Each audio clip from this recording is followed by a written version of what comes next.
안녕하십니까. 구로 노인종합복지관 체험학교의 온라인 특강 노년기 경제교육 강의를 맡게 된 정재기입니다. 오늘은 예금자 보호제도와 차고송금 반환지원제도에 대해서 말씀드리겠습니다. 예금자 보호제도 도대체 어디서 시작됐을까 유래를 좀 먼저 말씀드리면 좋을 것 같아서 준비를 해봤는데요. 이 사진이 뭐냐면 1930년대 초반에 미국의 대공황이 있었지 않습니까? 그때 사람들이 야 이거 뭔가 세상이 큰일 날 것 같아, 은행이 다 망할 것 같아, 이런 소문이 돌면서 야 그러면 은행 망하면 내 돈, 내 예금 못 찾는 거 아니야? 이런 불안이 들지 않겠습니까? 그래서 사람들이 당시에 뭐 온라인 이런 게 없으니까 은행으로 다 쫓아가 가지고 내 돈 내놔라, 내 예금 빨리 찾아줘라, 이렇게 요구를 한 것이죠. 그걸 이제 뱅크런이라고 합니다. 은행으로 달려가는 것이죠. 가서 예금 맡긴 사람들이 전부 다 예금 내놔라 그러면 은행이 어떻게 되겠습니까? 이렇게 되면요, 사실 멀쩡한 은행도요, 예금자들이 다 내 예금 내놔라 그러면 은행 망합니다. 그래서 이런 뱅크런을 한번 겪고 나서 실제로 안 좋았던 은행이 망하는 것은 뭐 물론이고, 그렇지 않았던, 별로 문제가 없었던 은행도 A은행에서 문제가 좀 있을 것 같다라고 해서 B, C, D 은행 쫓아가가지고 이렇게 예금 꺼낸 일들이 많아져서 그렇게 해서 망한 은행들도 있었다고 합니다. 대단히 안타까운 일이죠, 사실은요. 그래서 당시에 미국의 32대 대통령 프랭클린 루즈벨트 대통령이었는데, 이렇게 뒀다가는 정말 은행 시스템이 전부 다 망가지겠다, 전부 은행 망하겠다, 이런 판단이 들어서 정말 전격적으로 은행을 당분간 열지 마라, 문 닫아라, 은행 문 닫아라, 이렇게 조치를 합니다.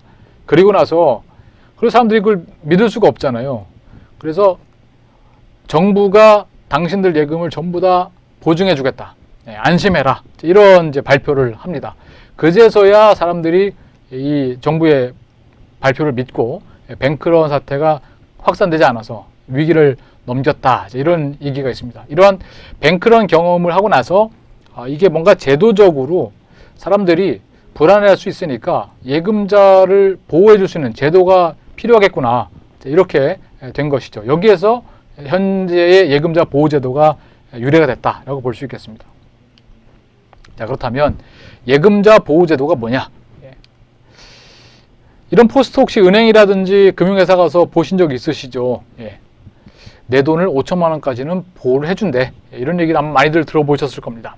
그래서 소 잃기 전에 외양간부터 튼튼하게 하시는 게 필요하겠습니다. 이것을 위해서 만들어진 공사가 있습니다. 공공기관이죠. 예금보험공사라고, 여기에서 예금자 보호제도 관련된 모든 일들을 하고 있습니다.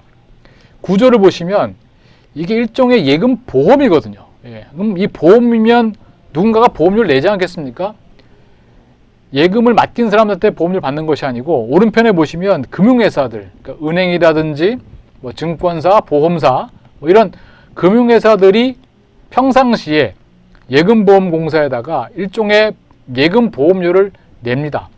자, 그렇게 하면 예금보험공사 이렇게 예금보험료를 받아놨다가 이걸 이제 일종의 기금으로 운영을 하고 있다가, 만에 하나 금융회사가 뭐 망한다든지 뭐 지급할 수 있는 상태가 안 된다든지 뭔가 사고가 터지면 그때 이 고객, 금융회사에 돈을 맡긴 고객한테 예금보험금에 해당하는 그동안 맡겼던 원금과 소정의 이자를 지급하는 것이 이 예금자 보호제도, 그러니까 예금보험의 구조가 되겠습니다. 좀 더 상세히 설명을 드리면, 왜 이런 예금자 보호제도가 필요하냐? 아까 보신 미국의 사례처럼 금융회사가 영업정지라든지 파산 이런 게 생기면 1차적으로 그 해당되는 은행에 거래했던 고객들한테 예금을 지급할 수가 없게 되지 않습니까? 문제죠. 또 그것도 문제인데, 이게 확산돼 가지고 다른 금융회사에도 영향을 주어서 금융계 전반, 뭐 경제 전반에 커다란 타격을 줄 수 있는 뱅크런이 생기면 말이죠. 이것도 문제다. 그래서 이러한 사태를 방지하기 위해서 그동안 고객들이 예금을 맡긴 것에 대한 보호제도, 예금보험제도, 이것을 법제화한 것이 예금자 보호법이라는 법을 만들어서 거기에 따라서 현재 우리나라는 예금자 보호를 하고 있습니다. 자, 이것은 이제 보험의 원리를 갖고 이제 말씀을 드리고 있는데, 아까 그림에도 보신 것처럼 원래 보험이라는 것이 이런 거 아닙니까? 또 비슷한 종류의 위험을 가진 사람들이 평상시에 조금씩 돈을 모아서, 그러니까 기금을 적립해 두었다가 사고가 생기면 이제 대비한다. 이제 이게 일반적인 보험의 원리인데, 그러니까 즉 금융회사들이 보험료, 예금보험료를 예금보험공사에다가 납부를 평상시에 쭉 하고 있다가, 이 예보공사는 이것을 기금으로 적립하고 운용을 하고 있다가, 만약에 관계된 금융회사가 문제가 생기면 그 금융회사를 대신해서 예금을 지급하는 것이 이 예금자 보호가 되겠습니다. 자, 그러면 이러한 예금자 보호를 받을 수 있는 금융회사는 얼마나 되는가? 2021년 6월 말 기준으로 보면은요, 은행, 보험, 증권사 등 해서 총 287개의 금융회사들이 현재 일종의 가입이 되어 있습니다.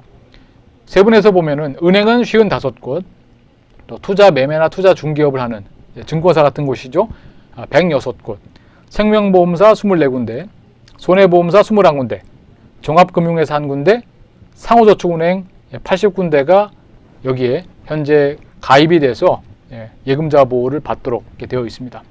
자, 그렇다면 나는 은행도 거래하지만은 농협이나 수협도 거래하고 신협도 가고 새마을금고도 가는데 여기는 안 되는 거냐? 엄밀히 말씀드리면은 그 농협이나 수협 같은 경우도 중앙회가 있고 지역조합이 있지 않습니까? 뭐 단위조합 같은 거요.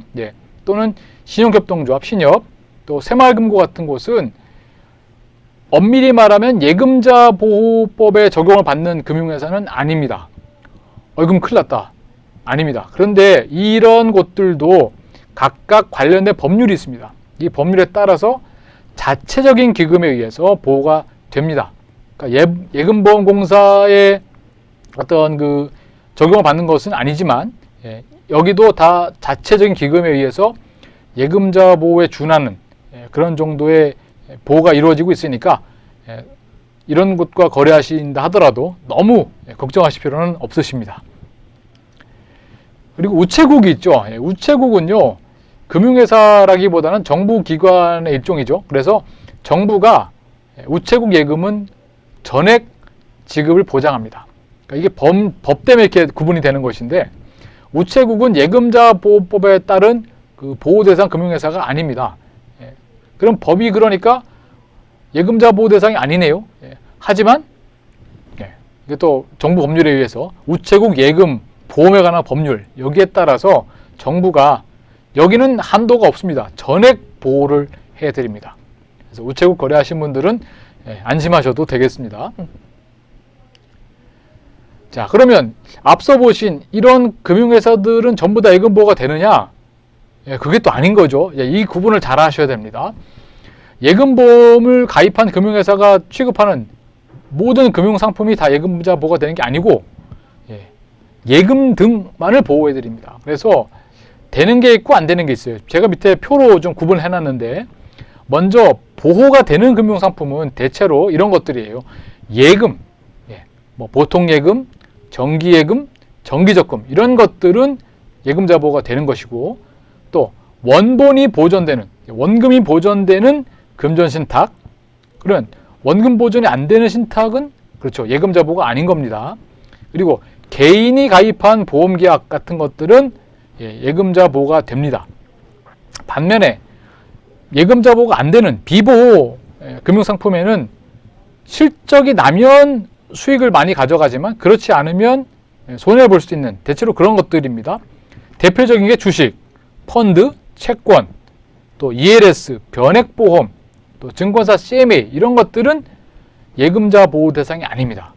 자, 근데 이게 종류를 열거하면 어마어마하게 이 목록이 많거든요. 그걸 저희가 다 뭐 볼 필요도 없고, 그걸 또 이해하실 필요도 없고, 암기하실 필요는 없습니다. 하지만 크게 봐서 성격적으로 이렇구나 구분하시면 좋겠고요. 또 하나 한도가 있는데, 이게 1인당 5천만 원까지만 보호가 됩니다. 그러니까 여기서 말하는 5천만 원은 내가 맡긴 원금, 거기에 소정의 이자까지 합해서 5천만 원입니다. 역시 당연하게 세전 금액입니다. 이때 소정의 이자가 뭐냐? 약정이자와 이 예금보험공사가 결정한 그 이자 중에서 적은 금액을 선택하는데 그건 뒤에 다시 한번 상세하게 설명을 좀 드리겠습니다. 그리고 이 5천만 원은 예금 종류별로 5천만 원이냐 아니면 내가 거래하는 그 지점별로 5천만 원이냐 이게 아니고 동일한 금융회사, 예를 들면 농협이면 농협 전체에서 내가 가입한 예금이 1개든 10개든 100개든 그 예금자 한 사람이 보호받을 수 있는 총 금액입니다. 그러니까 4천만 원짜리 예금을 10개 가입했다. 그러면 이분은 실제로는 4억을 맡긴 거죠. 하지만 보호되는 금액은 최대 5천만 원까지만 보호가 되시는 겁니다. 그리고 만약에 예금도 있지만 그 금융회사가 대출도 있다, 쓰고 있다. 그러면 어떻게 되느냐? 먼저 예금에서 대출을 상계합니다. 예컨대 예금 1억, 대출 뭐 3천만 원 이러면 1억에서 3천만 원을 빼고 그럼 7천만 원이 이제 예금이 실제로 있는 거죠. 내가 받을 것들. 이 남은 예금을 기준으로 보호가 되는 거죠. 그러면 1억 예금이 있고 3천만 원 대출 받았으면 7천만 원이니까 이분은 5천만 원까지만 보호가 되는 거죠. 이렇게 이해하시면 되겠습니다.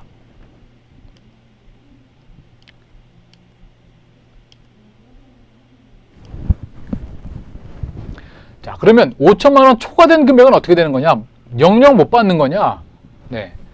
일단 파산한 금융회사가 선순위 채권, 그러니까 먼저 이렇게 갚아줘야 될 그 빚들이라고 할 수 있겠죠. 이러한 선순위 채권을 다 갚고 남은 재산이 있으면 이제 여기에서 5천만 원 추가 금액을 이렇게 돌려받으실 수가 있는데 물론 확률은 좀 되게 낮겠습니다. 자, 이때도 그러면 이 남아있는 재산이 얼마 있는데 그럼 누굴 먼저 줄 거냐 이런 문제가 있을 수 있죠. 자, 이때는 비슷한 다른 채권자들과 함께 이 내가 못 받은 채권액 그 금액에 비례해서 분배를 받는 겁니다. 즉 먼저 누구를 다 해주고 또 그 다음 순서 이렇게 가는 것이 아니고 아직 못 받은 금액이 있는 사람들 수천 명 있는 사람이 있다면 그 금액에 비례해서 그 비율대로 분배가 된다. 실제로 예금자 보완도를 넘어서 이렇게 피해를 보신 분이 제가 얼마 전에 만났는데 이 따금씩 뭐 한 10만 원씩 이렇게 통장으로 보내온대요. 그러니까 참 가급적이면 5천만 원을 넘기지 않도록 그렇게 거래하시는 게 좋지 않겠나 그런 생각을 해봅니다. 자, 그러면 예금자 보호가 되느냐 안 되냐 이제 이거를 좀 우리가 아셔야 되는데 일단 금융회사가 판매하는 금융상품은요 예금자 보호가 되느냐 안 되냐 이것을 그 홍보물 또는 상품 설명서 이런 데 다 표시하도록 되어 있습니다. 이건 의무적으로 그렇게 되어 있습니다. 그리고 그렇게 되어 있는 상품을 내가 가입을 한다. 뭐 예금을 적금을 가입을 한다. 그러면 설명을 직원이 다 하고 그런 설명을 내가 받았다 라는 것에 대해서 사인하는 그런 절차가 반드시 있습니다. 그리고 밑에 있는 그 그림을 보시면 그 설명문이라든지 그 각종 홍보물에 왼편에 있는 건 예금자 보호 상품, 보호 금융 상품 이라고 써 있죠. 이건 보호를 받는 겁니다. 반면에 오른쪽에 있는 예금보험공사 비보호 빨간색 표현되어 있는 얘는 못 받는 상품이라는 것을 명확하게 이렇게 표시를 하도록 되어 있습니다. 그래서 이것만 보셔도 이게 내가 지금 하고 있는 게 되는 거구나 못 받는 거구나 이거를 알아차리실 수 있겠습니다. 그리고 소정의 이자 계산법 아까 제가 혹시 어떤 이자를 적용할 거냐에 대한 말씀을 이제 드릴 텐데 일단 1번 예금을 내가 가입을 할 때 약정한 이자율 이게 하나 있겠죠. 예를 들면 1년 만기 정기예금인데 이자율이 뭐 3%다. 그럼 그 이자율 3%가 이제 1번에 해당이 되는 겁니다. 그리고 2번 예금보험위원회에서 정하는 이자율 사고가 터지면 이제 얼마짜리 이자를 우리가 줄 거냐 이걸 예금보험위원회가 정하도록 되어 있는데 그 당시에 시중은행 전체 1년 만기 정기예금 평균을 갖고 이제 결정을 합니다. 그러면 내가 가입한 약정한 이자율은 3%인데 2번 이자율이 만약에 2%다. 그러면 그 중에서 낮은 이자율을 적용해 줍니다. 그러면 2%가 적용이 되겠죠. 네. 그래서 내가 원래 받기로 한 것보다 적게 받을 수 있겠구나. 이걸 이해하시면 좋겠고요. 그럼 이 이자를 며칠치를 줄 거냐? 이것도 중요하죠. 다음 보시면 이자는요. 내가 예금 가입한 날로부터 보험금을 지급해 드리겠습니다라고 공고가 뜹니다. 이 공고일까지의 이자를 계산해서 우리한테 지급을 해드려요. 공고일 다음에 날짜분에 대해서는 이자가 발생하지 않습니다. 그리고 영업정지가 되기 전에 중간에 이렇게 이자를 나눠서 받는 경우들도 있을 수 있죠. 이랬을 경우에는 그 이미 지급한 이자는 포함되지 않는다라는 거 알아두시면 좋겠습니다. 자, 그러면 정말 이런 일이 없어야 되겠지만 만약에 예금보험금을 받게 됐다. 내가 거래하는 금융회사가 정말 문제가 생겨가지고 영업정지가 됐다. 파산이 됐다. 자, 이러면 이거 어떻게 받을 수 있는가 말씀드리겠습니다. 절차는요. 예금보험금을 지급하겠습니다라고 공고가 뜹니다. 그럼 그 공고를 확인하시고 내가 거기에 해당이 되는지 만약에 된다면 예금보험금 신청을 하시고 거기에 따라서 예금보험금 수령이 됩니다. 절차는 비교적 단순한데요. 공고문을 보시면 왼편에 이렇게 아주 복잡하게 여러 가지 내용들이 쓰여져 있는데 크게 한 6가지가 중요합니다. 지급기간, 언제부터 언제까지 저희가 예금보험금 지급하겠습니다. 기간이 나와 있고요. 그리고 지급 장소는 내가 거래하던 은행은 지금 망했으니까 받을 수가 없잖아요. 대신 다른 은행, 농협에서 드리고 어느 어떤 은행에서 이번에 드리겠습니다. 은행들이 쭉 나와 있고요. 지급 방법, 대상 예금, 또 범위, 그리고 어떤 서류를 또 지참물을 갖고 오시라 이런 것들을 이제 공고문을 띄웁니다. 요걸 잘 확인하시면 좋겠고, 근데 이거 못 받다. 그러면 어떻게 되느냐? 못 받는 거냐? 아닙니다. 요즘에는 다 이제 인터넷으로 또 문자로도 안내를 해드리죠. 물론 우편도 있고요. 그래서 보험금의 지급 시기라든지 절차, 수령 장소 방법에 대해서 개별적으로 이제 예금자분들한테 안내문을 또 보내드리고 또 경제신문이나 또 일간지에 공고도 하고요. 또 예금보험공사에서는 이제 홈페이지에 어떤 저축은행에 문제가 생겼다. 그러면 그걸 또 다 게시합니다. 그걸 또 확인하시는 것도 방법이 되겠습니다. 근데 이 지급기한이 지났다. 예를 들면 한 달 정도 기간이 있었는데 내가 깜빡하고 또는 잠깐 어디 갔다 오느라고 못 받다. 그럼 못 받는 거냐? 네, 그렇지 않습니다. 공고문에 쓰여져 있는 이 지급기간은요. 지급 개시 초기에 빨리빨리 이거 좀 처리해 드려야 되잖아요. 그러니까 이 업무를 집중적으로 처리하기 위해서 정해놓은 기간인 겁니다. 그래서 이걸 지나가더라도 받으실 수 있는데 중요한 것은 이 지급 개시일로부터 5년간 이 청구권이 있습니다. 그러니까 즉 5년이 넘어가면은 보험금 청구권이 없어집니다. 그러니까 이 지급기간을 넘기셨더라도 아무리 늦어도 5년 안에는 청구를 하셔야 내 돈을 돌려받을 수 있다라고 기억해 두셔야 되겠습니다. 자, 그런데 이게 또 금방금방 또 돌려받을 수가 있는 게 아니어서 보통 이제 보험금 지급까지 한 2, 3개월 걸리거든요. 근데 예를 들면 만기가 내가 지금 한 달 남았는데 하필이면 요 만기 앞두고 이런 사고가 터졌단 말이죠. 그러면 어떻게 합니까? 그 안에 반드시 내가 좀 이 돈을 처리해야 되는데 이랬을 때는 가지급금이라고 그래서 예금자분들이 불편하실 거 아니겠어요. 급한 대로 좀 융통할 수 없는가. 그래서 이런 가지급금을 해드리는데 요건 예금보험공사가 결정을 합니다. 금액은 크진 않습니다. 보통 한 500만 원에서 1000만 원 이런 정도로 결정이 돼서 급하신 분들은 가지급금으로 먼저 좀 받아서 융통하실 수도 있겠습니다.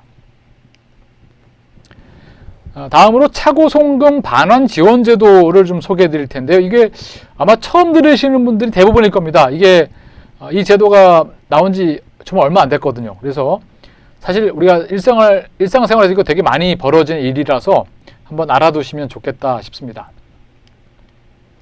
차고송금 뭡니까?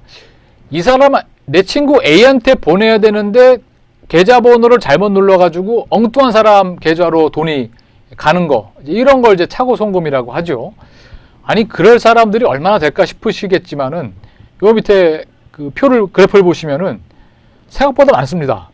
자, 2019년 기준으로 보시면은 연간 이렇게 차고송금으로 된 금액이 3,203억입니다. 건수로는 15만 8천 건이 됩니다. 어떻습니까? 생각보다 많죠. 예.